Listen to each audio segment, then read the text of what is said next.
Hola, ¿qué tal? Buenas tardes, ¿cómo están? Nos encontramos en nuestro programa de la bolsa al bolsillo, hablando hoy, el día de hoy más bien de economía.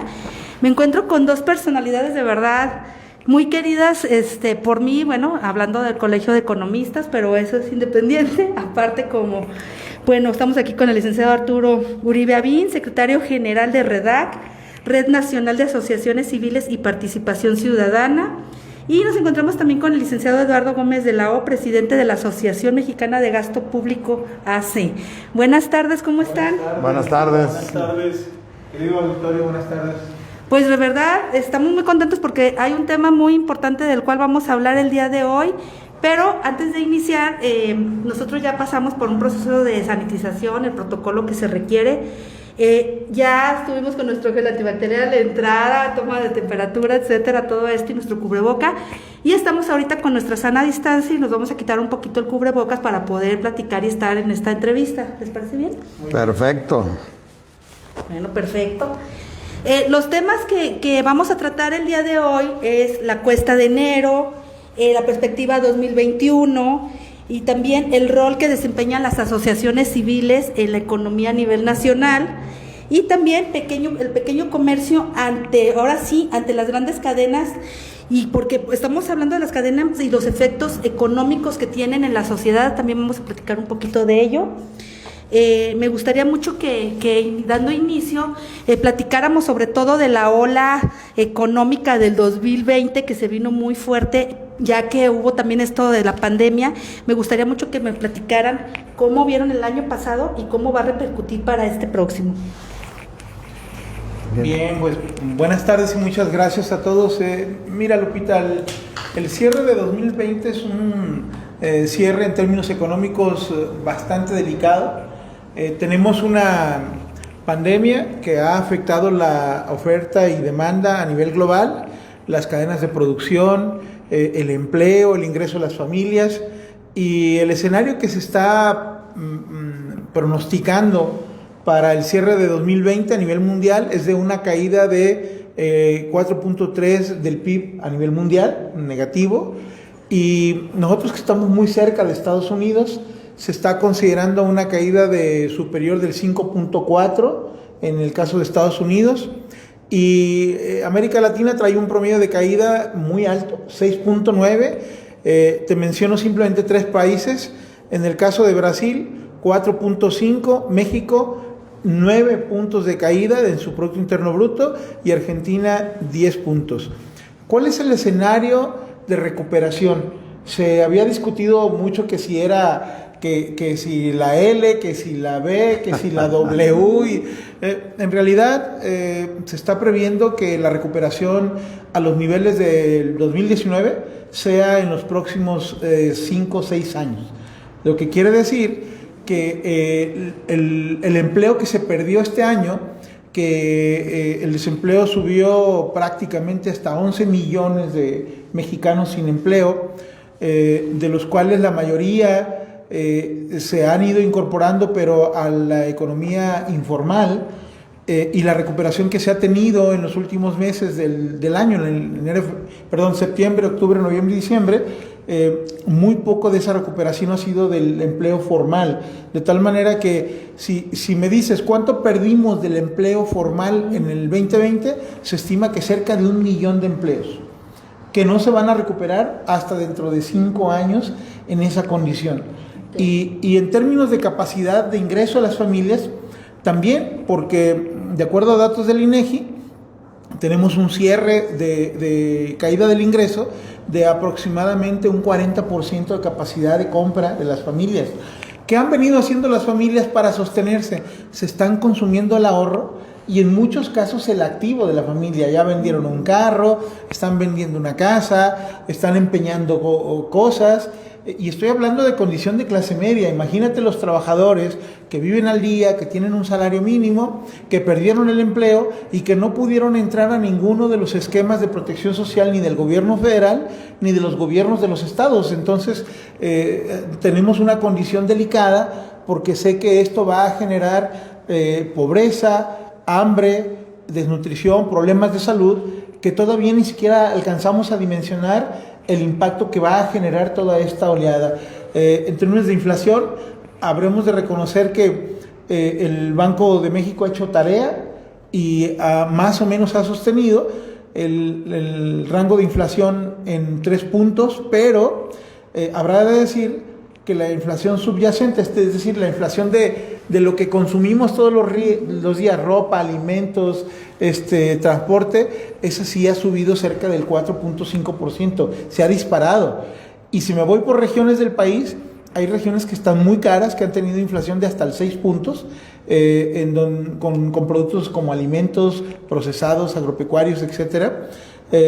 Y luego, si me voy en el tema del impacto económico por sectores, el sector primario es el que menos se ha visto afectado, es el que ha estado sosteniendo un poco la economía del país, pero en materia de manufactura, industria, etcétera, tenemos una caída importante de casi 30% de la capacidad productiva del país, y en el caso de servicios estamos terrible, porque turismo, comercio, servicios financieros han tenido caídas estrepitosas, y ahí tenemos cerca del 60%, datos del INEGI, de caída de la capacidad productiva. Entonces, la verdad es que el escenario al cierre del tercer trimestre en términos económicos fue de una caída de casi el 18% del Producto Interno Bruto. Ahora, en el último trimestre se ha recuperado un poco, pero ni siquiera hemos alcanzado el escenario que traíamos en el segundo trimestre del 2020. Va a ser muy difícil, y si tú me dices cuál es la situación de las familias, ya la de las empresas más o menos ya dijimos, las familias van a estar en una condición de escasez de ingresos terrible los primeros 3 meses, si es que no se da un programa de reactivación económica a nivel nacional coordinado con todas las entidades federativas. Quiero explicarlo. Se calcula que debe haber una inversión de 7 puntos del PIB para lograr una reactivación económica que nos permita achicar el tiempo de recuperación, de en lugar de 6 años, 4 años. Pero el gobierno federal no quiere invertir nada. Ha invertido el 1% del PIB nada más. Y los gobiernos de los estados no tienen capacidad fiscal para invertir. Y por otro lado, la empresa privada está en una condición de incertidumbre tan terrible que tanto la inversión nacional como la extranjera directa han caído de manera estrepitosa. Entonces, si no logramos mejores condiciones políticas y de certidumbre para los empresarios, si no hay una inversión federal importante, y si las familias no recuperan el empleo, la verdad es que no veo por dónde en este primer trimestre de la cuesta que le llamamos vaya a ser un asunto fácil para las familias. Ahorita comentaste algo de los servicios básicos que se han incrementado. Entonces, ¿cómo se viene a dar esto, no? Porque si estamos viendo que si bien hay mucha recesión, que si no hay empleos y que si no hay nada, ¿de qué manera entonces, por qué se suben, entonces se incrementan tanto los precios? Tenemos un problema de oferta. Recordemos que la pandemia vino a obligar a las empresas al cierre. Y como hay menos productos en circulación, es evidente que hay un problema de oferta. Eso es en casi todas las cadenas productivas. Y luego, en aquellos sectores como las comunicaciones, el Internet, por ejemplo, se ha aumentado la demanda a nivel nacional de servicios de Internet, pues de alguna manera se han estado encareciendo porque hay un proceso de mercado ahí que a mayor demanda el precio aumenta. Eso es natural. Y entonces lo que vamos a encontrar es que en la medida que queramos incorporar a mayores sectores de la población a procesos electrónicos o de Internet, para incorporarlos al nuevo modelo de la normalidad que exige la pandemia, pues los servicios van a estar más competidos. Entonces, eso pasa en muchas circunstancias. Tú me preguntas, ¿por qué aumentan la gasolina, por ejemplo? Si el petróleo tiene un precio muy bajo, etcétera, etcétera. En principio, porque los procesos de importación para México son procesos anteriores a la crisis.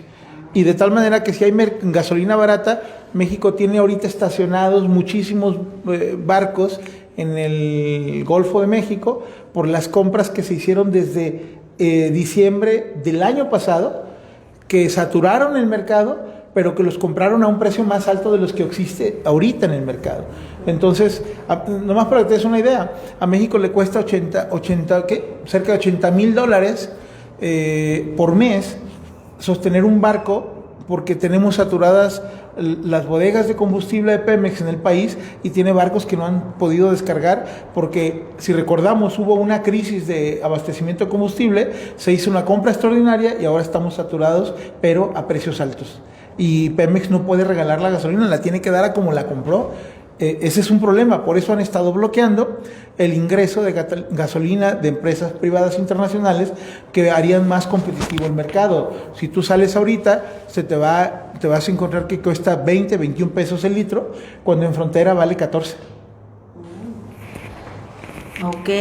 ¿Y ustedes creen, a ver, licenciado Arturo, cree oportuno que las personas, las familias se endeuden en estos momentos? ¿Y cuáles serían, por ejemplo, las recomendaciones, no? Porque sí, si bien estamos hablando, si no hay trabajo ni nada, pero de pronto dicen, pues tengo mi tarjeta de crédito, o quiero de alguna manera salir de algún problema económico que tengo en este momento, ¿sí lo cree considerable o no? Pues mira, la verdad es que el problema está bien crítico, porque si no tienen otra opción, pues los orilla la necesidad. Más para que tengas una idea con lo que decía aquí nuestro amigo de la O, dentro de las perspectivas que se manejaron, la caída que se espera, él hablaba de 9% y otros hablan entre el 7 y el 12%. Pero bueno, por ahí va a andar, que es altísimo. Y eso que ha originado, que vamos hacia tu pregunta, Sí. pues ha originado que haya 12 millones de personas adicionales en condiciones de pobreza. Y de estas otras 12 son en condiciones de pobreza extrema. O sea que no tiene ni siquiera para comprar la canasta básica. Entonces ahí entra el problema de la decisión que toma la persona. Quedó sin empleo, Sí. cómo mantiene la familia, no hay empleo, no hay opciones, ni siquiera en la economía informal. Y bueno, pues muchos se van a endeudar. Es decir, no es ni recomendación ni mucho menos, pero muchos se van a endeudar o ya se endeudaron. Y el problema está en que, como decía Eduardo, la recuperación pues está entre 3 y 4 años. Para que tengamos los niveles que teníamos en el 2019. Entonces, va a estar complicadísimo para esas gentes que se quedaron sin empleo. Y se complica más porque no hay acciones de parte del sector gubernamental para hacer un efecto contrario a la ola esta que se está generando, ¿no? Porque es una ola que te lleva, como en el mar, ¿no? Hasta que te saca. Sí. Y entonces no hay acciones contracíclicas, acciones que logren contrarrestar esto. ¿Por qué? Porque el gobierno ni está invirtiendo, al contrario, pues el presupuesto ahora fue menor, ni está creando condiciones de estabilidad para que el sector privado, tanto nacional como internacional, invierta, y mucho menos está aportando en apoyo de la economía de las empresas, que si las logra fortalecer, bueno, pues el proceso de recuperación será más rápido. Lo están haciendo en muchos países, no es nada que estemos inventando, ni mucho menos, lo están haciendo en muchos países. Esa es una de las acciones, hay muchas otras. Entonces, realmente, pues pienso que van a quedar muchas familias endeudadas, con crisis, está generando más problemas de inseguridad, lo cual es gravísimo. También, sí. Tenemos problemas, ya saturamos el sistema hospitalario del país. Ya lo También, saturamos. sí. En el Seguro Social de aquí cuando ves, desde hace 3 o 4 días no hay una sola cama. En el DF había 2 camas hace 3 días que vi la información. Entonces, y la ola expansiva de la pandemia pues sigue más alta y sigue afectando mucho más. Entonces, quizás estas perspectivas que que habíamos visto, a lo mejor se van a alargar más y van a ser más de mayor crisis. Es decir, va a haber más condiciones, más bien personas en condiciones de pobreza y sobre todo de pobreza extrema. Y genera pues una serie de efectos colaterales como la inseguridad. Sí, Eduardo, y fíjate, estamos hablando también que se incrementó un poco el salario mínimo por el gobierno federal. ¿Tú crees que ahora sí que nos va a alcanzar para las personas que tienen, ahora sí que son afortunadas en tener algún empleo? Primero quiero señalar que sí es una deuda del gobierno mexicano para con los trabajadores una recuperación de su ingreso. Sin embargo, estamos hablando de un incremento que no es directo al salario todo el porcentaje. O sea, es lo primero que hay que aclarar. Segundo, aplica nada más para 4 millones de trabajadores que están en esa condición del salario mínimo en la economía formal. Si estamos considerando que hay cerca de 40 millones de trabajadores en el país, pues solamente el 10% se va a ver beneficiado. Sí es importante el incremento, siempre será importante lo que aumente, pero no tiene una cobertura amplia. El problema de México, Lupita, es la informalidad. Hay un tercio de la economía del país que vive en la informalidad, que no tiene seguridad social, que no tiene condiciones salariales, que no tiene protección para la jubilación. A esos trabajadores no les va a llegar nada. Y cuando el maestro Arturo dice que hay 12 millones de personas que entraron al esquema de la pobreza extrema, quiere decir que viven con $2 al día. Esa es la medición. Y entonces esas personas no van a recibir ningún beneficio del incremento, pero tampoco están recibiendo un apoyo de desempleo como en otros países, ni tampoco están recibiendo un apoyo alimenticio como en otros países. No hay una condición de un ingreso básico. En Naciones Unidas, yo participo en ese foro, se ha estado impugnando por el establecimiento de un ingreso básico para las familias, para las personas, y este esquema valdría más o menos cerca de 3 puntos del PIB, que el gobierno federal argumenta que no tiene recursos para enfrentar un compromiso de esa naturaleza. Ahí la exigencia es pues que se endeude, porque ahorita tenemos gente que no tiene para comer, y este tema del salario sí es muy importante, pero solo para 4 millones de trabajadores, y el resto no van a recibir ningún beneficio. ¿Y de qué manera estamos viendo, bueno, que estamos más bien endeudándonos y no hablamos de un ahorro? ¿De qué manera ustedes pueden pensar en, por ejemplo, en decirle a las familias o a las personas que nos están viendo, de qué manera ahorrar, ¿no? O sea, aunque sea un poquito, por ejemplo, para gastos imprevistos, sobre todo ahorita que lo estamos viendo, ahora sí que en la salud. No, yo sinceramente, como está la crisis, es una crisis que no habíamos tenido. Bueno, tuvimos la del 2008, la del 94, 95, que fueron fuertísimas, pero no tiene ninguna comparación a la que tenemos ahorita, y que fueron crisis que resentimos todos. Mucha gente perdió sus casas, sus activos, todo lo que tenía, porque pues de la noche a la mañana la tasa de interés que estaban pagando pues valía 10 o 15 veces más. Entonces yo no veo que haya forma de que la gente pueda ahorrar. Yo creo que ya quisiera subsistir. ¿Por qué? Porque no hay un incentivo de que les permita, por ejemplo, para ponerte como símil, en Estados Unidos les van a dar 600 o $2,000 por mes, lo cual implica pues que les alivia el problema a los que están desempleados y les da capacidad, y eso hace que la economía se reactive, porque empieza a consumir y empieza a haber mayor producción y más empleo, y es el ciclo, ¿no? Aquí, si no lo generas, pues no se va a generar solo.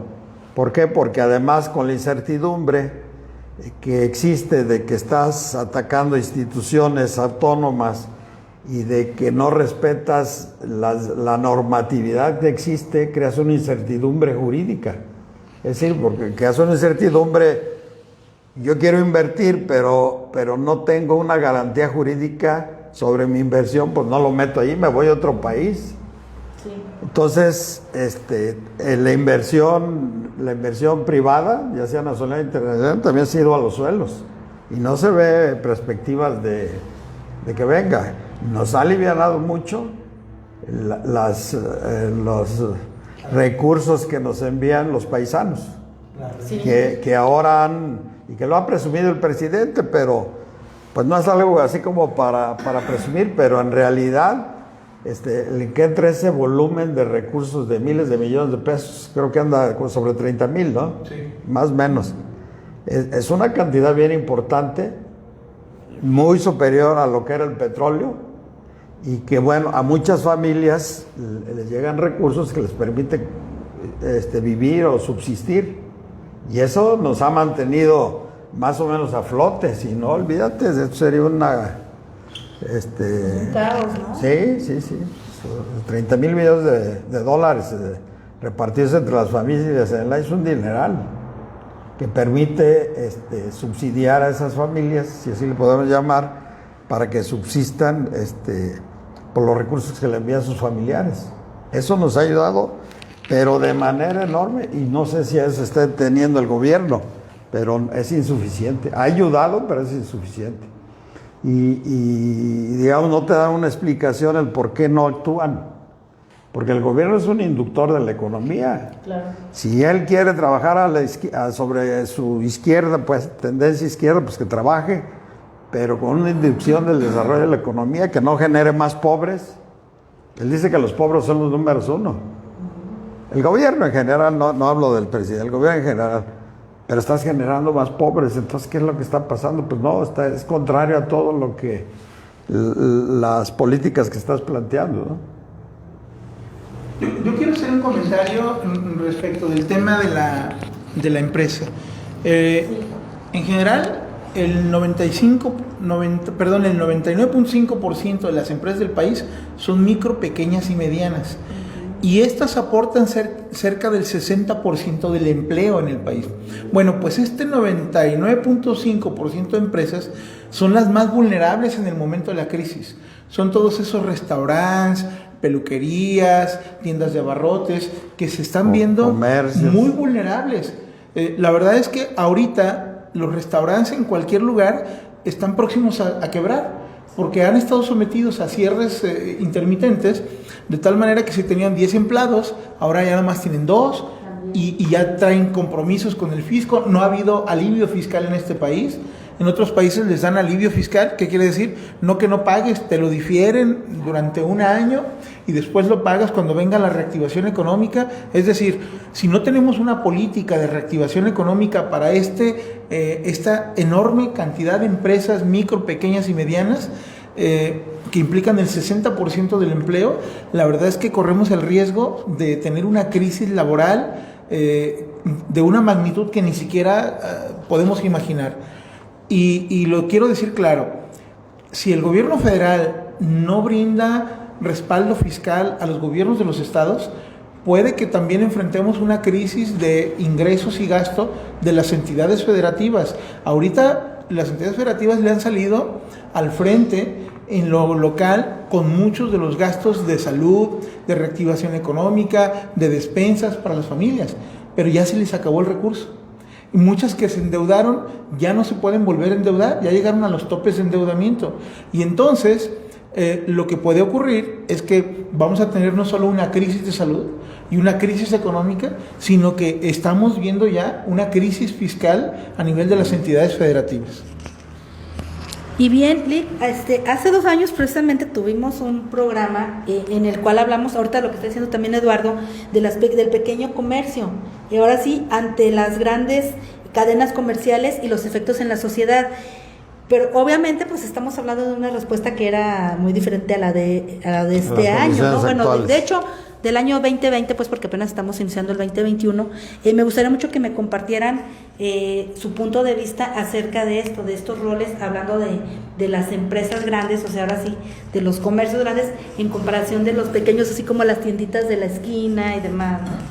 Sí, mira, yo recuerdo que lo habíamos comentado, que se había venido un fenómeno desde hace pues como 15 años, que empezó a crecer las grandes cadenas comerciales y las cadenas de puntos de venta, como algunas que conocemos, como Oxxo, por señalar alguna, donde su capacidad económica estaba avasallando a la famosa tienda de la esquina.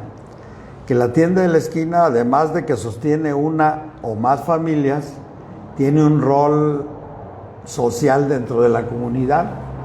Es el que te fía, es el que te da la información, es el que juega un papel dentro de la comunidad más cercana ahí, pero además es el que te empaca los niveles de producto, digamos, la familia que nomás puede pagar un cuarto, pues le da un cuarto.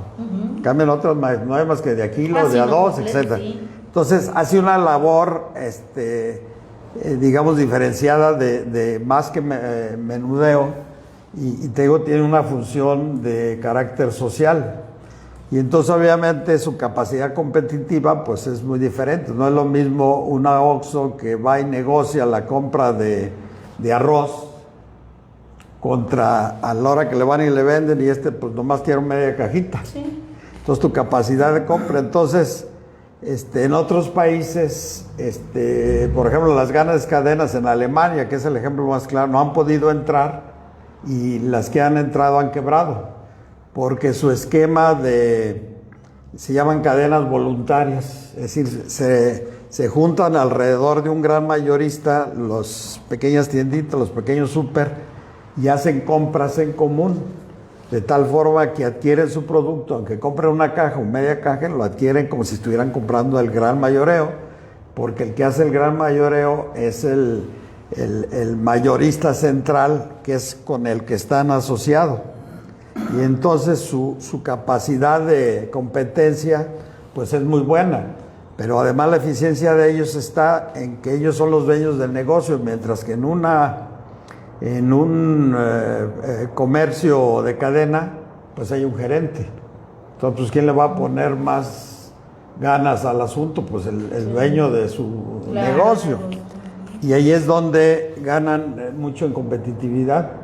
Y por ejemplo, Alemania es el caso donde no lo han podido lograr.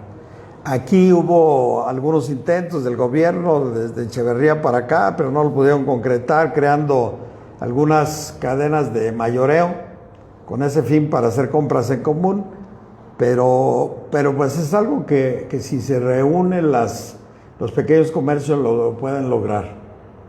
Más otras condiciones, tienen que modernizarse, establecer sistemas de cómputo para controlar sus stocks, etcétera, etcétera, ¿no? Y sobre todo, aquí lo importante es que cumplen una función social bien importante en el medio, hasta de difusión, Sí. Que va a haber una reunión de tal tipo de la colonia y allí es el centro de difusión. Sí. Y de muchas acciones de ese tipo, y te digo, son los cuarteadores de los kilos, que es las capacidades que pueden comprar, incluso le fían al del barrio, sí, que es otra función que cumplen ahí. Entonces, pero han desaparecido casi el 50% a nivel nacional. Les han pegado durísimo, no han podido sostenerse y han desaparecido. Y algunas se sostienen porque son muy vinculadas al barrio, pero sus niveles de competitividad realmente son muy bajos comparativamente a la capacidad y al capital que traen las otras cadenas. En otros países incluso lo regulan, no los dejan que se metan a ciertas zonas donde están las tienditas. Aquí no hay ninguna regulación, los dejan abiertos, una competencia desigual donde las han hecho polvo. ¿Tú qué opinas? En términos de las familias, yo creo que ¿qué podría hacer una familia para enfrentar esta crisis? Primero, creo que tienen que priorizar su gasto. Cuando pensamos en este tipo de medidas, en caso de clase media, creo que hay más colchón para recortar gastos, ¿no? Ya no salir a comer los fines de semana y menos con las restricciones de salida, ya no hay vacaciones, dejar de comprar ropa de marca, bajarle a los servicios de internet con un costo menor, etcétera. Pero ¿qué ocurre con la mayoría de la población que gana de salario mínimo hacia abajo? Bien lo decía el maestro Arturo, no hay condiciones de ajuste, de gasto. Ahí el gobierno tiene la obligación y la responsabilidad de generar una política de apoyo básico para la despensa básica y la alimentación de las familias. Si no ocurre esto, insisto, vamos a encontrar problemas de desnutrición en el mediano y largo plazo, unas menores capacidades para enfrentar la propia pandemia. Todos sabemos que si las personas tienen un buen sistema inmunológico, aunque les dé el COVID, pues no mueren, pero si no se alimentan y si no tienen acceso ni siquiera a medicamentos básicos, pues lo que va a ocurrir es que van a morir. Entonces, sí necesitamos ver como país, con una perspectiva diferente, la crisis, de tal manera que el Consejo Nacional de Salud debiera funcionar como debe de ser, coordinando esfuerzos federales y de los estados.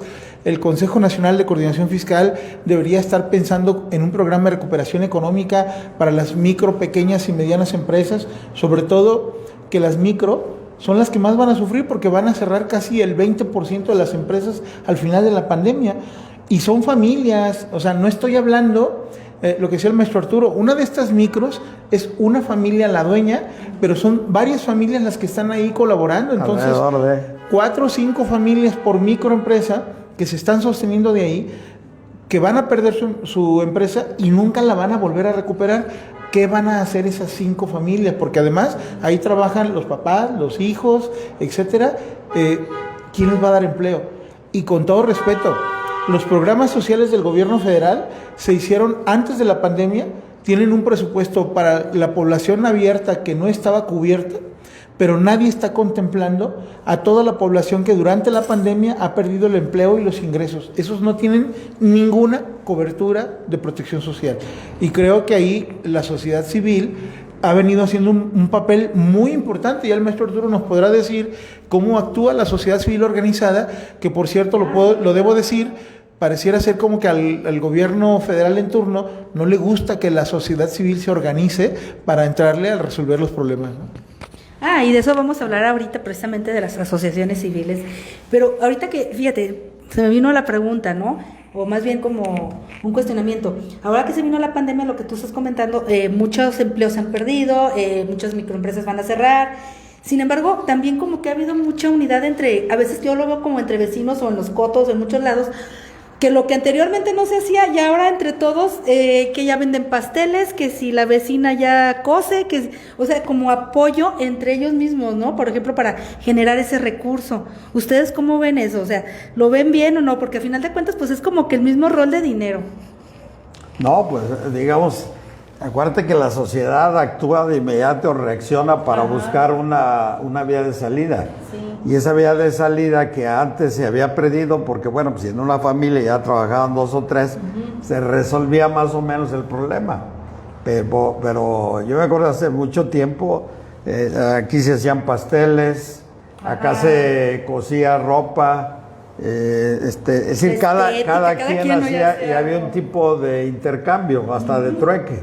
Exacto. Y volvió a renacer esa parte. Si tú lo ves, hay quien hace la vaselina, bueno, el gel para el pelo, y ves, todo el mundo te anda vendiendo ya algo. Dicen que ya natural, ¿no? Y todo sí. y bueno, eso ayuda a que consumamos productos nacionales que te van a ayudar a reactivar la economía.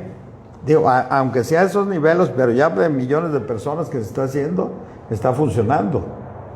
Incluso yo te digo, conozco ya cooperativas que se han hecho de consumo, por ejemplo, donde se juntan. Como y por ahí, por ejemplo, ahí hay un fontanero, un electricista, alguien que hace pasteles, en fin, que hacen diferentes cosas y entre ellos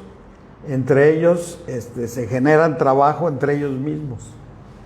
y se compensan con lo que uno produce y el otro y con más gente alrededor de ellos. Y entonces eso les da mucho ventaja y además las cooperativas de consumo pues tienen condiciones fiscales muy favorables. Okay.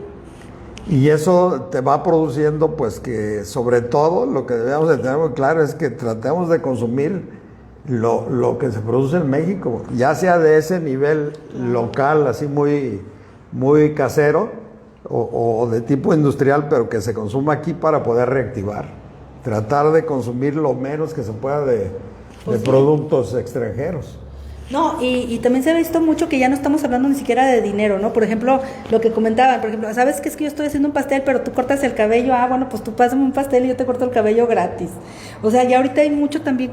Trueque. Ese trueque, ¿no? Como dice el licenciado, volvimos a eso, ¿no? Cuando nunca, la verdad, lo habíamos imaginado. Pues a mí me preocupa. Yo como economista lo que te digo es que la sociedad mexicana viva en una economía de subsistencia, a mí me preocupa, porque el valor agregado de esas actividades es muy pequeño.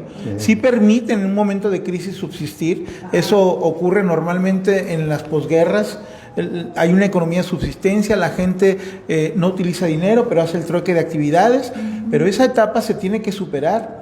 Y se tiene que superar con políticas públicas en donde no solo el Estado intervenga. Yo ahorita que decía que la sociedad civil se organiza, es cuando planteo que, por ejemplo, decía el maestro Arturo, las cooperativas de consumo, las cooperativas de préstamo, todas esas acciones ya más institucionalizadas pueden dar una respuesta mucho más amplia a la necesidad de las personas. Ahorita, con esta crisis, mucha gente está en el buró de crédito y no tiene acceso al crédito institucional, pero en las cooperativas de ahorro y préstamo pueden ser instrumentos que reactiven la capacidad financiera de las familias para que en el mediano plazo se vuelvan a incorporar al sistema bancario mexicano.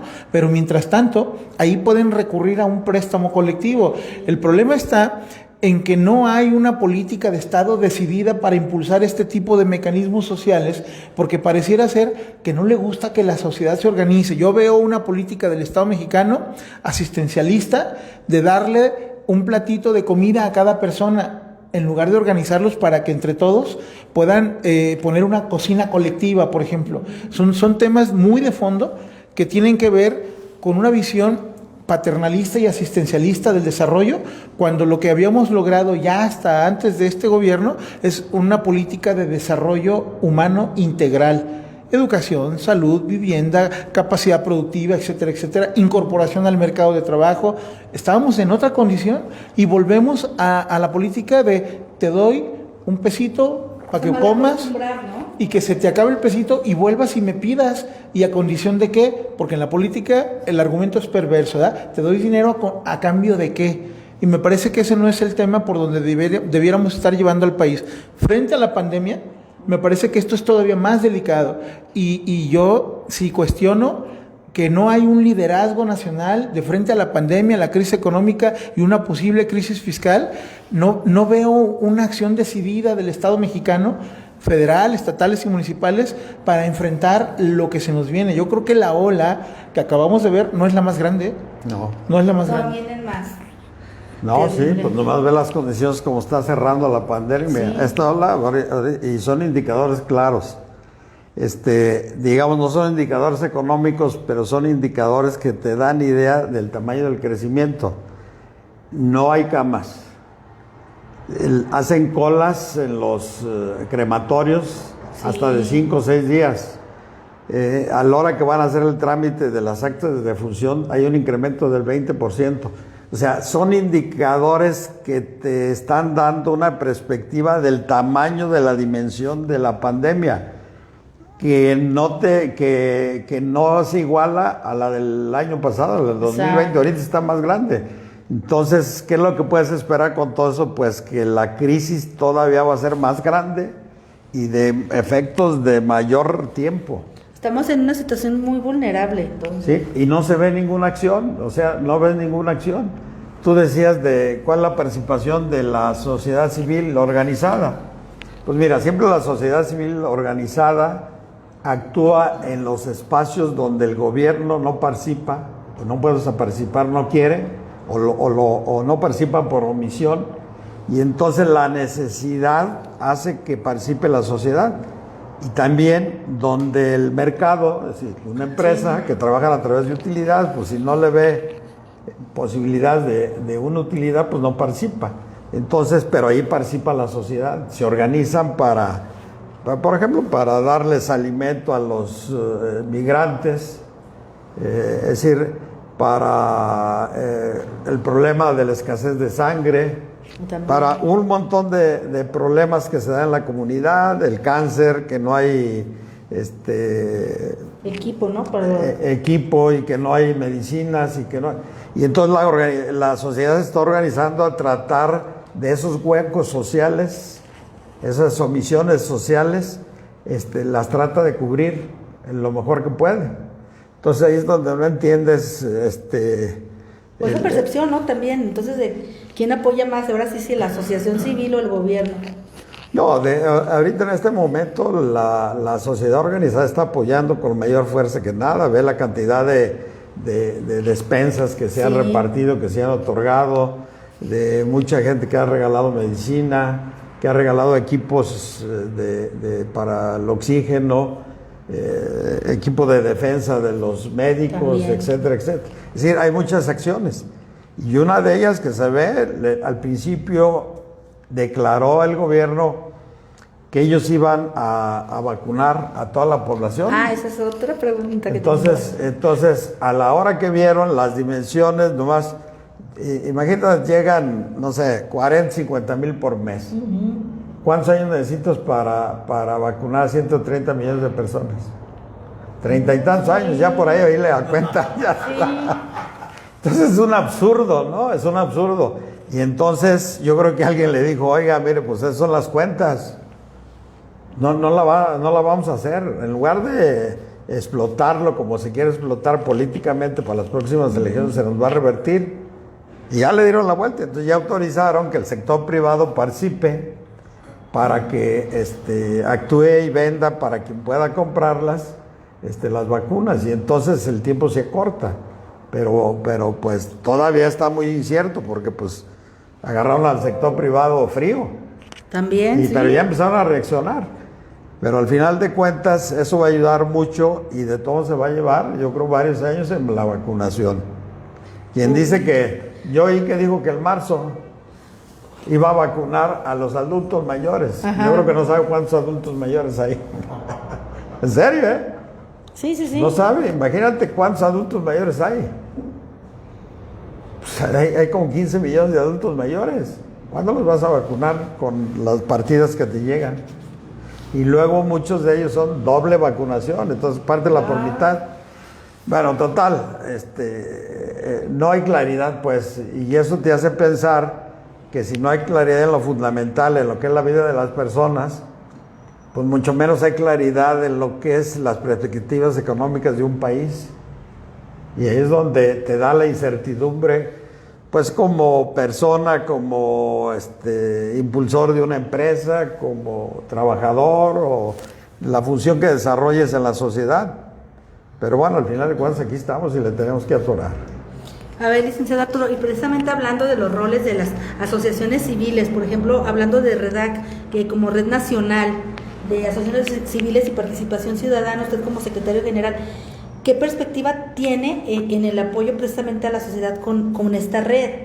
Porque aquí hablamos, por ejemplo, acá con Eduardo, bueno, es una sola asociación, o sea, asociación civil. Entonces, la diferencia de ser una asociación civil solamente o estar dentro de muchas asociaciones.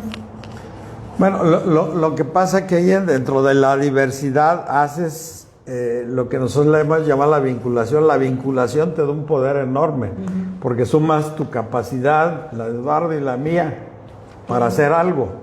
Y cada uno tenemos nuestras capacidades y esa suma de capacidades te hace que tengas más éxito y tengas una cobertura mayor. Incluso cuando nació REDAC, su objetivo fue que, bueno, una asociación civil que trabajan en condiciones pues muy precarias, incluso muchas ni siquiera tienen una figura jurídica, pues tienen una cobertura X dentro de la sociedad. si las logras apoyar, desarrollar sus capacidades y todo eso, pues su cobertura será mayor. Entonces, el efecto multiplicador que causas tú en ayudar a que crezcan y se fortalezcan y se profesionalicen, el efecto multiplicador en la sociedad pues es mucho mayor. Esa es la función principal de Redagua, aunque también tiene sus proyectos.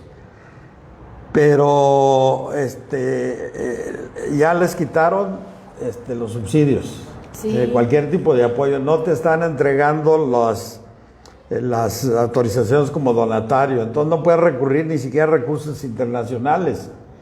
Entonces te están Limitando, te están ¿no? ahorcando. Nomás para que tengas idea, en México, así haciendo cuentas alegres, porque ni siquiera tenemos un sistema de conteo real de cuántas organizaciones de la sociedad civil hay, más o menos se estima que hay 40 por cada 100,000 habitantes. Chile, ¿sabes cuántos tiene? 250. Brasil tiene como 320 por cada 100,000 habitantes. Entonces se ve que nuestra capacidad ha sido muy limitada, incluso hasta nos han puesto marcos legales, sobre todo de tipo fiscal. Actualmente lo comentamos. El SAT fiscaliza de manera más focalizada a una asociación civil que a una sociedad anónima. Okay. Pues te dices, bueno, pues, eso es un absurdo, ¿no? Porque pues es muy diferente la actividad. Pero bueno, quizás ellos dicen que porque por ahí ha habido mucho dinero, lavado de dinero. Yo lo dudo. ¿Cuánto puedes? Yo lo dudo. No digo que no se pueda dar, pero está muy complicado que sí se pueda hacer. Entonces, la verdad es que la sociedad civil podía ayudar más si se dieran ciertas condiciones para que crecieran y se desarrollaran sus organizaciones, y apoyarían mucho más.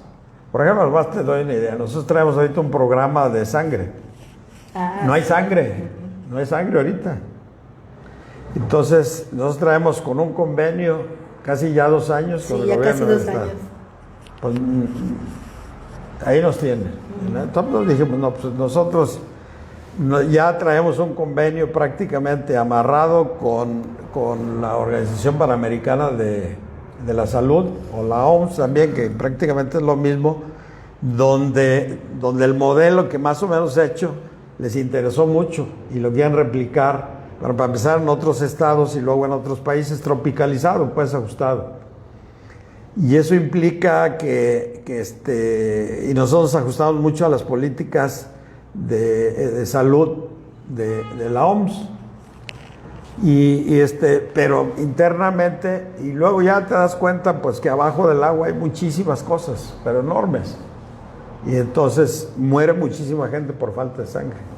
Ahorita no hay sangre porque a la gente le da miedo ir a un hospital aún, y con justa razón, y no hay un sistema. Tú vas a donar, por ejemplo, aparece en la televisión que dicen Juan Pérez solicita sangre, tal. Vas y te tienes que ir a las 5 de la mañana si vas al Seguro Social. Tú donador. Y haces cola. Y a ver si encuentras ficha. También. Sí. Bueno, y si encuentras, pues haces cola y te soplas prácticamente toda la mañana ahí. Entonces es un absurdo, pues ¿sabes cuándo vuelvo a donar? No, nunca. Y además, unas condiciones muy precarias, una atención pésima. Y eso hace que este sistema pues no funcione, no está funcionando. Nomás para que tengas una idea, la OMS te dice que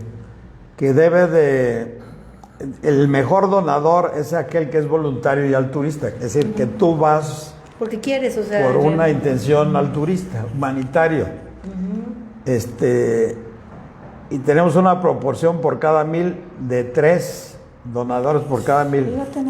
A nivel de Latinoamérica, de la región de Latinoamérica, es 42 donadores. Somos el último país de Latinoamérica, ni siquiera Haití. ¿Por qué? Porque el Seguro Social le vale madre. Es decir, el que menos donadores altruistas tiene es el Seguro Social y es el que capta el 50% de la sangre del país. Y tiene 0.58 donadores por cada 1000. Y entonces, ¿qué es lo que te hace? Tú llegas, metes un enfermo y te oye, pues se ocupa sangre. Pues tráeme 5, pero forzados. Sí. Que no, son el que le llaman donadores familiares. Y ese donador, como no es voluntario, pues a veces va y no tiene las condiciones, a lo mejor andaba crudo del otro día, que ya no o trae un problema de éxito. Y entonces la calidad de la sangre es muy riesgosa de ese tipo de donadores. Contra un alturista, donde el alturista pues ya alguna vez donó, y si va a donar es porque él sabe que tiene condiciones. Entonces la calidad, el porcentaje de la calidad es altísimo. Bueno, hay un montón de problemas ahí. Y nos hemos dado cuenta de todo eso y es el peor en toda América Latina y el Caribe, el peor país en donación de sangre. Y te vas para atrás. Pero bueno, así como eso hay muchas cosas. Sí, desde el punto de vista del gasto público, veníamos en México trabajando un esquema muy distinto en términos de desarrollo social. ¿Qué quiere decir? El Estado se comprometía a no ser el único gestor social para los problemas de la comunidad, sino que le daba cobertura a organizaciones de la sociedad civil altruistas con un subsidio del gobierno, de tal manera que teníamos muchos brazos para trabajar en los problemas de las personas. Desafortunadamente se rompe este ciclo. Ahora el Estado dice, no voy a darle a ningún intermediario el dinero, yo le doy directamente a las personas, y entonces lo que decía Arturo, esas capacidades colectivas que se sumaban para resolver problemas de salud, de educación, de atención a grupos vulnerables, mujeres, niños indígenas, madres solteras, problemas de inmunodeficiencia, etcétera, etcétera, situaciones de carácter ambiental. Todas estas organizaciones que iban al terreno donde el Estado no está haciendo la labor, estaban apoyando al gobierno en el cumplimiento de su responsabilidad y el Estado financiaba la acción. Yo estoy cierto de que si había duda de la acción, pues lo mejor es corregir los errores, claro, pero aprovechar esa potencialidad de la sociedad que le ayuda a su gobierno a resolver problemas de las propias personas.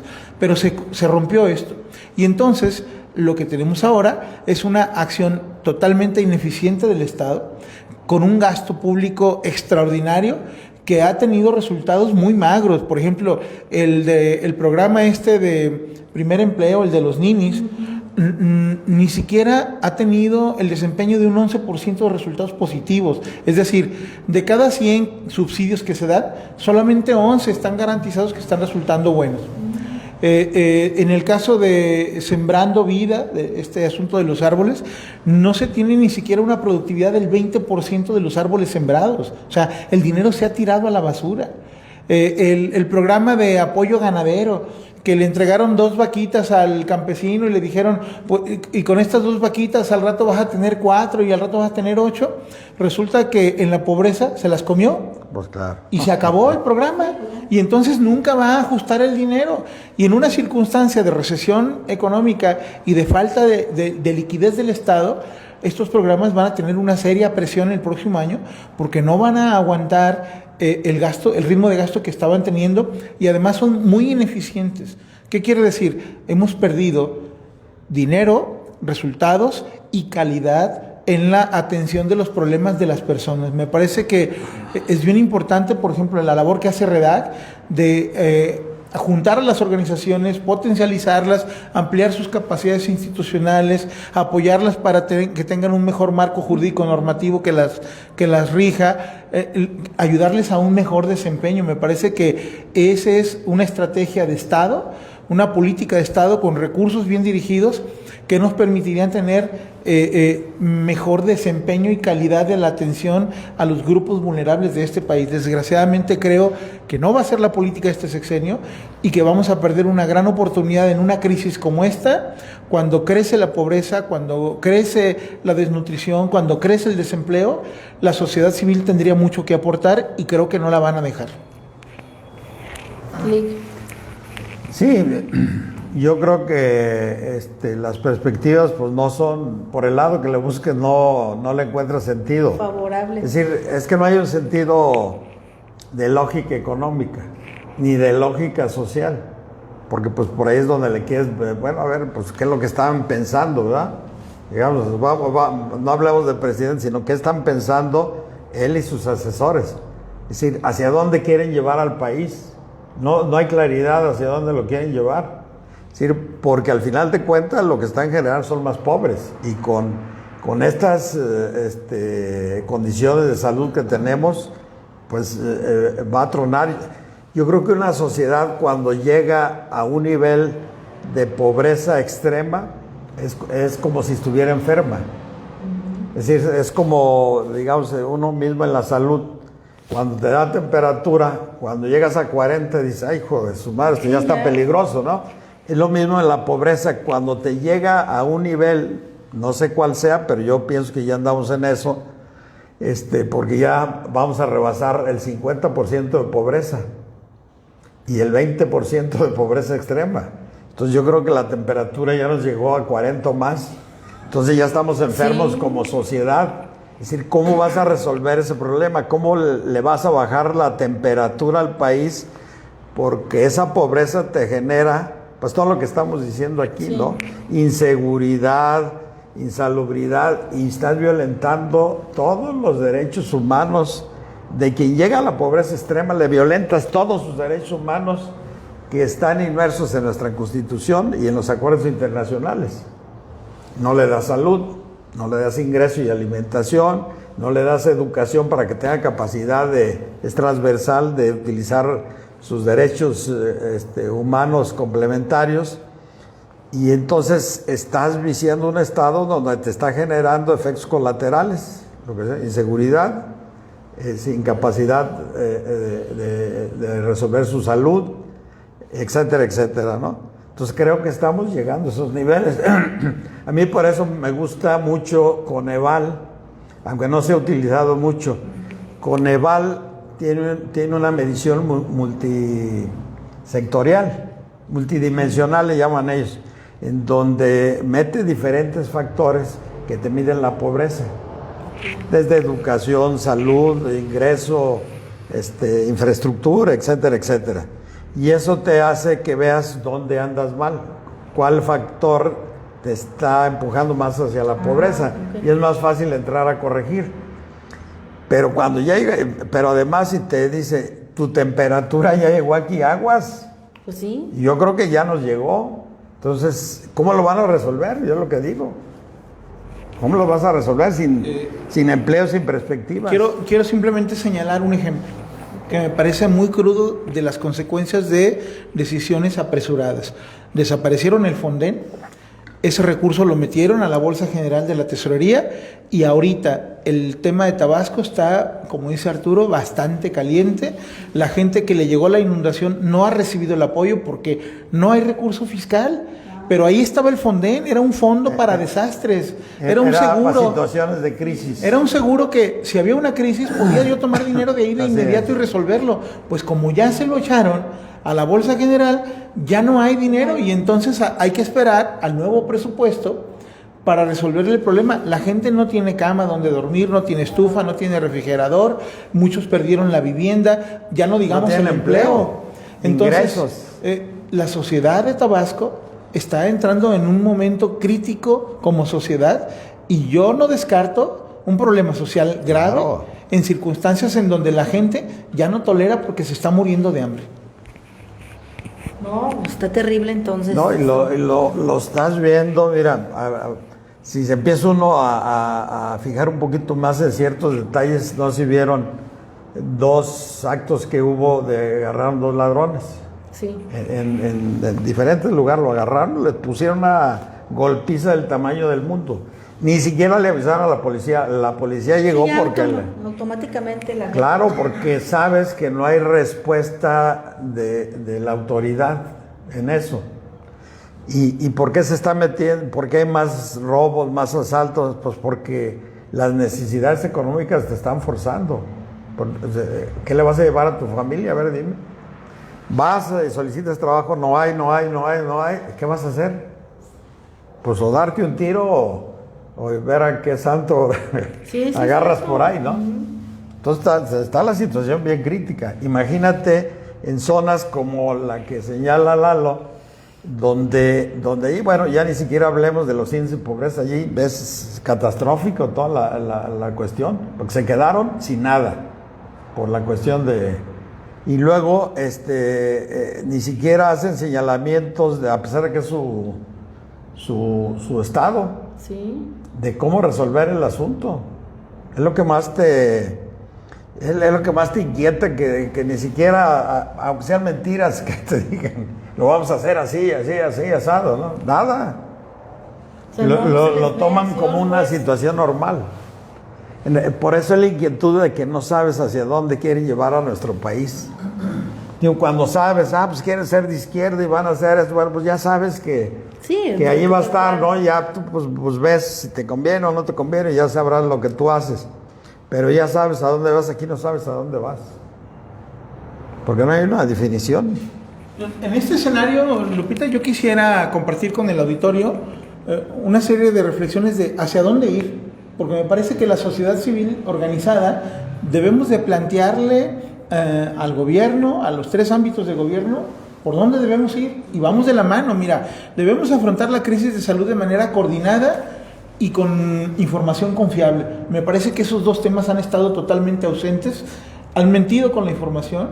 El Centro Nacional de Investigación de Salud sacó un estudio en donde planteaba que en realidad el nivel de infección es de 32 millones de mexicanos. O sea, muchísimo más de lo que estamos reflejando en la estadística. Y de muertos, ¿para qué te digo? Pareciera ser como que estamos subestimando la cantidad de muertos para no subir en el ranking internacional. ¿Cómo es posible que la Ciudad de México la tengan con una tasa del 5% de mortalidad cuando estamos viendo lo que está sucediendo y el resto de los estados traen 12, 15% de condiciones de mortalidad? Me parece que están falseando las actas de defunción. Un caso, una persona la fueron a cremar, tiene 3 días parada la carroza ahí porque el acta está mal y no la pueden corregir porque le pusieron otra condición de muerte y no les permiten entonces cremarlo por situaciones del COVID. Creo que hay que afrontar en esa manera, revisar el pacto fiscal y hay que distribuir el dinero de manera diferente y hay que revisar las funciones del Estado. Creo que el Estado, al prescindir de la sociedad civil y de los empresarios, ha cometido graves errores en un paradigma que me parece que ya no es viable continuar como política de Estado. Es decir, el Estado no va a producir los empleos que el país necesita, los van a producir los empresarios. Y hay que fortalecer la actividad empresarial. Somos un país de empresas y ahí está la solución al asunto del empleo y de la economía. Y por otro lado, la sociedad civil también puede ayudar en la solución de los problemas de los grupos vulnerables. Hay mucha gente dispuesta a participar.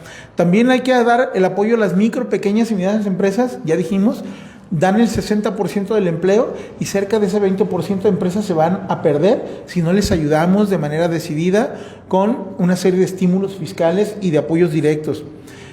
Hay que reorientar el gasto social hacia programas sociales con reglas claras, pero como yo estoy planteando la creación de un Fondo Nacional de Gasto Social supervisado por todos los ámbitos de gobierno, federal, estatal y municipal, y que se ejerza con reglas claras entre todos los ámbitos de gobierno, porque pareciera ser que tiene más un juego político que una razón de ayudar a las personas de fondo.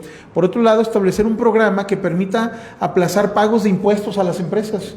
Eso es bien importante, no que dejen de pagar, pero hay que darles un respiro de liquidez. Bien, ¿no? Programas de inversión para activar la demanda, impulsar la capacidad productiva y la competitividad y el empleo. Y aquí, ¿cuáles son los sectores clave para invertir? El campo, las nuevas tecnologías de las comunicaciones y la información, la energía no renovar, fuentes no renovables, la electricidad eólica, solar. Etcétera, hidráulica, y me parece que están cerrándole la puerta a eso. Pareciera como que vamos a contracorriente del tema, ¿no? El turismo, unidad y liderazgo, abandonar el discurso de confrontación. Me parece que ya no podemos confrontar a la sociedad porque eso nos va a llevar a un problema. Vean el tema de Estados Unidos, lo que acaba de ocurrir. Yo la verdad me sentí muy alarmado porque dije, si hay una guerra civil en Estados Unidos, la verdad es que es catastrófico para México. Si a ellos les da gripa, a nosotros nos da pulmonía. Es nuestro socio comercial más importante y el 70% de las exportaciones van para allá. Imagínate lo que ocurriría con una crisis política y social allá. Se nos acaba el mercado, se cierran las empresas, tronamos, ¿no? Eliminar alzas a tarifas de Comisión Federal en hogares y empresas, y eso es bien importante. Y finalmente, los estímulos fiscales a sectores de encadenamiento productivo y laboral. Me parece que ahí hay mucha tarea por hacer. Financiar apoyos blandos, tanto a las empresas como a los gobiernos de los estados y municipios, y crear un fideicomiso para reactivar la economía con recursos de los 3 ámbitos de gobierno. Creo que hay una agenda de trabajo, hay consenso en esto. La Coparmex y muchos otros sectores se han manifestado en favor de estas medidas, pero pareciera ser como que no hay eco en esto.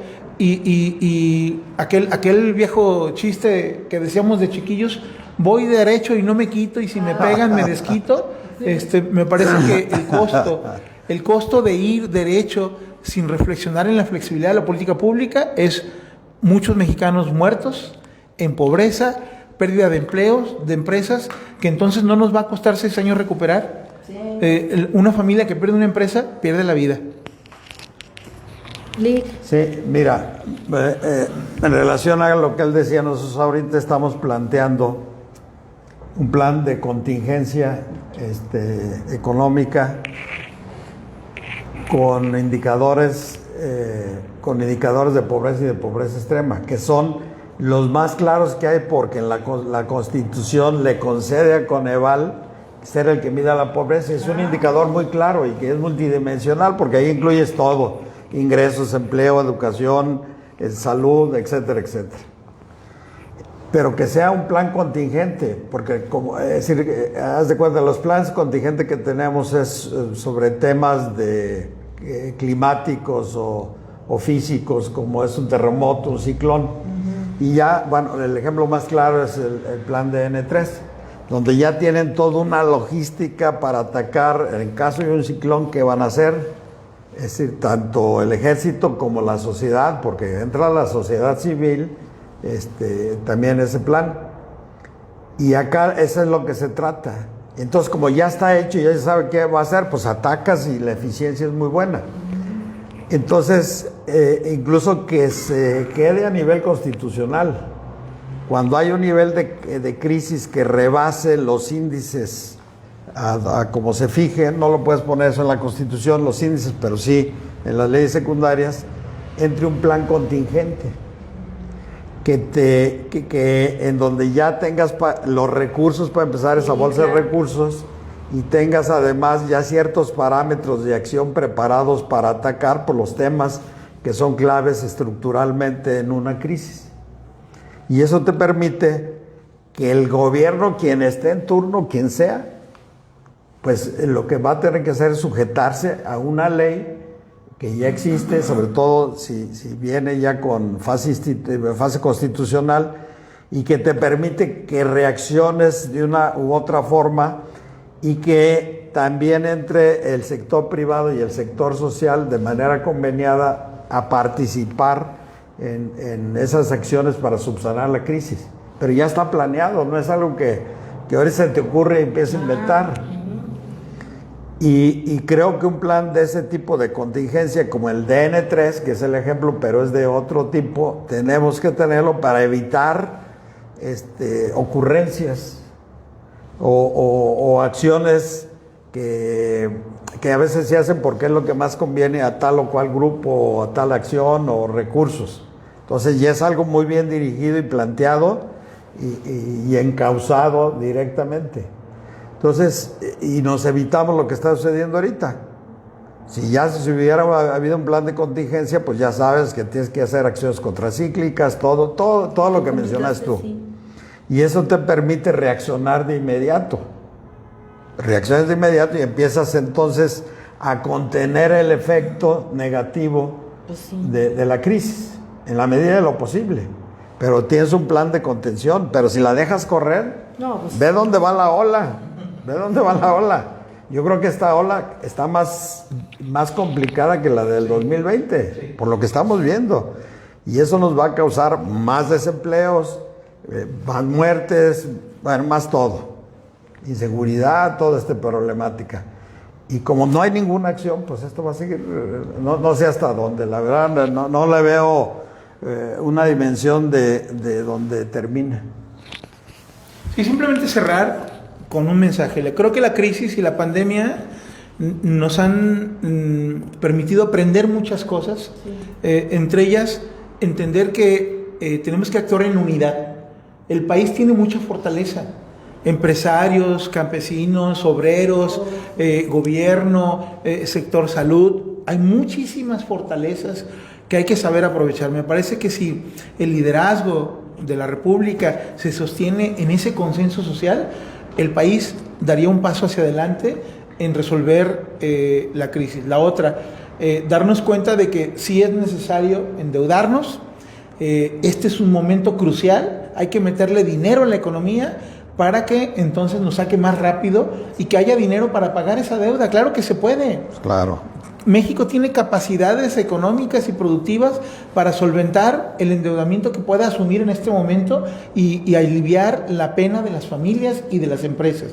Y finalmente, me parece que tenemos que volver a mirar temas como educación, como seguridad pública, como medio ambiente, como producción energética, como el desarrollo tecnológico y las nuevas tecnologías, que son temas que nos van a llevar a la salida de fondo en el largo plazo y que nos van a permitir seguir estando en el contexto de las naciones con capacidades productivas distintas.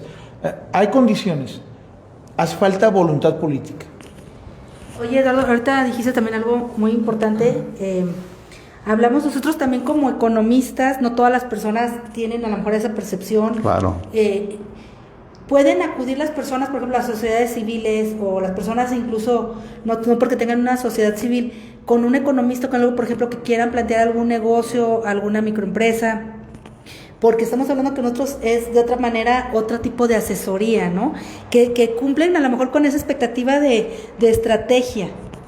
Sí, mira, nosotros somos colegio de economistas también y me parece que REDAC suma, nosotros estamos participando con REDAC en muchas actividades y creo que vale la pena que si alguien se interesa por una asistencia de carácter económico para una empresa, que nos digan aquí a través de REDAC y el colegio con todo gusto les dará la asesoría en ese contexto de las asociaciones civiles, ¿no?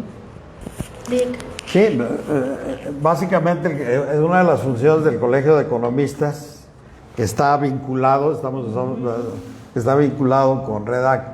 Una de las funciones es esa, es decir, asesorar a la sociedad, a las personas que quieran realizar alguna actividad, algún trabajo de carácter económico y en donde se les pueda dar el apoyo y la asesoría necesaria. Digo, es parte de la función de la asociación civil que es el Colegio de Economistas. Entonces su perspectiva pues se le abre un poco al empezar a platicar, al empezar a ver, incluso se le puede asesorar si él trae alguna actividad que en este momento se vea muy complicado para que, por ejemplo, que quiera poner en este momento un restaurante, pues no, ni para qué te metas, ¿no? Sí, ni le hagas. ¿Por qué? Porque las propias condiciones. Entonces, todo eso pues es función de carácter social del Colegio de Economistas y ahí está disponible y puesto todos los compañeros sus diferentes especialidades para que aporten su conocimiento y su experiencia. Y sí, ¿y algo más que quieran agregar antes de irnos de nuestro programa de la bolsa al bolsillo?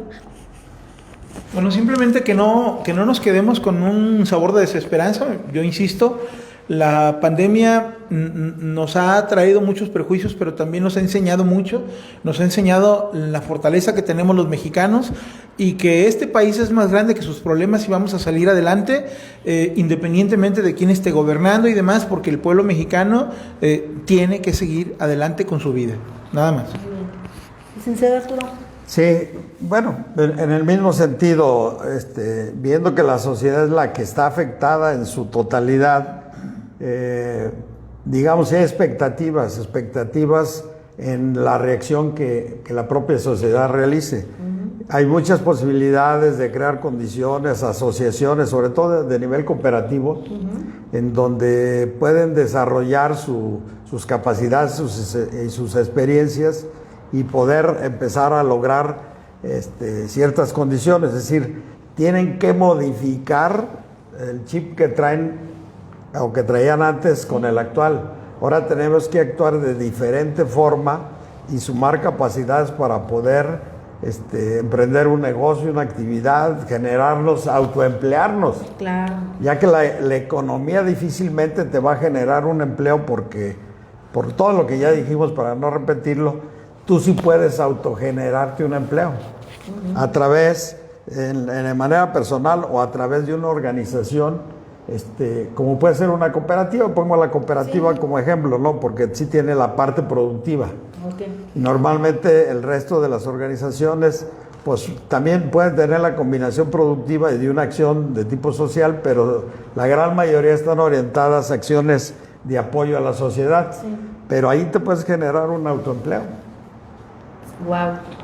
Y fíjate, son cuestiones que a veces no las sabemos. Ahorita qué bueno que nos las estén planteando para que ustedes también tengan esas opciones, ¿no? Y buscar la manera también de cómo organizarse, porque hablamos de cooperativas, licenciado Arturo, y también de asociaciones, y de que vean la manera de que pueden hacerlo, porque tampoco no es tan fácil hacer una asociación civil, ¿o sí?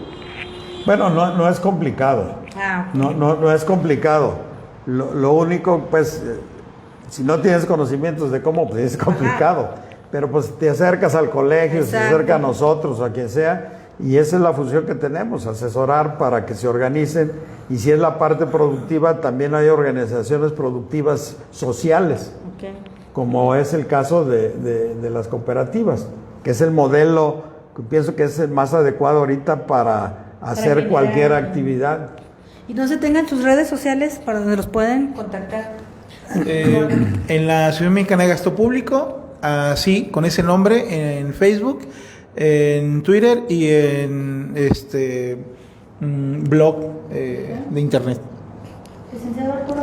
Sí, nosotros a través de nuestra página ahí pueden tener toda la información, redacnacional.org. Ahí tienen toda la información y los teléfonos y todas nuestras redes y de la forma como nosotros podemos participar y apoyar. Yo creo que ese es el momento ahorita de vincularnos y darnos la mano. Exacto. Para hacer todas esas actividades que difícilmente nos podrán presentar digamos, en las condiciones económicas comerciales normales. Muy bien, pues muchísimas gracias de verdad por estar aquí en nuestro programa de La Bolsa al Bolsillo e informar a las personas un poquito acerca de cómo está la economía y de qué es lo que se puede hacer. Y atrás de cámaras, a Moni, muchas gracias por tu apoyo y a rato pues ya tendremos por ahí algunas fotografías. Licenciado Arturo, licenciado Rafa, muchas gracias, Lupis, con mucho gusto. Y pues hasta la próxima, Lupis TV, y sí te ven. Sí.